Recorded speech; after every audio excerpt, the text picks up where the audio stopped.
Hello and welcome to Charter Local Edition Northwest. I'm Dana Cowley and my guest today is Kennewick's Mayor Steve Young. Steve, thanks so much for joining us. We really appreciate it. Thanks for having me. Now, you have an aquatic center issue on the agenda where you're asking taxpayers to pay a little bit more to build a new aquatic center that I think a lot of people have been wanting for quite some time. Well, the regional PFD really came together to identify a regional type project, a project that could benefit all the cities. And the regional PFD itself was established by legislation. So we're kind of excited about where we're headed. It took us well over a year to even decide which of the projects that we were faced with was going to be the best one for the community. And the Aquatic Center came out in front as our choice.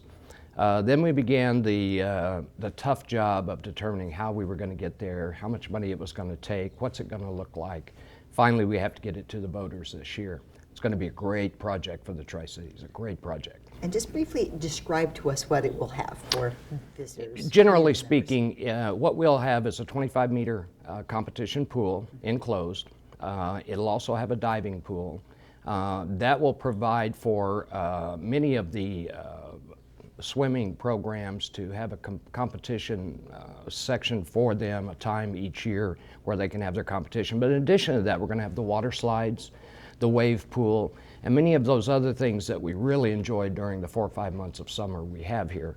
And we fully expect that this will generate as much as $100 million a year in tourism. Oh, and while we're speaking of the money, it's only going to cost about 1 penny for every $10 of sales tax. So if you go shopping and you buy a $10 item, 1 penny would cover this. But will voters be in the mood for that in today's economy? It's going to be interesting. You know, there's a lot of discussion out there about the economy, the challenges that we face. But I think the truth is, when you put it in perspective, that we're talking about 10 cents on a $100 bill. Mm-hmm. And you realize that the return on that 10 cents on a $100 bill could be $100 million in tourism for the economy. It's a huge investment for such a small amount of money for this community. So I think the voters will.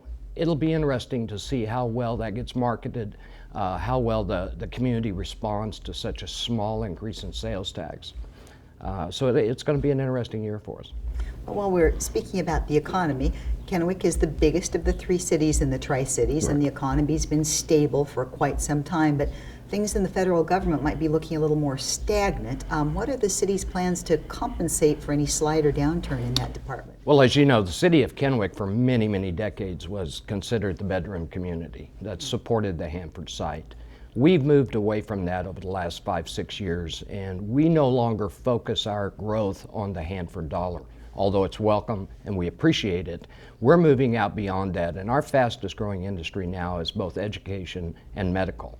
And as you can see when you go into Southridge and you look at the entertainment district, which is our shopping area, our city is fastest growing in the state, and it's ranked number 6 in the nation. Very good. Steve Young, thank you so much for joining us. We really appreciate it. Thanks for having me. Kennewick. Thank you for watching. I'm Dana Cowley, and this is Charter Local Edition Northwest.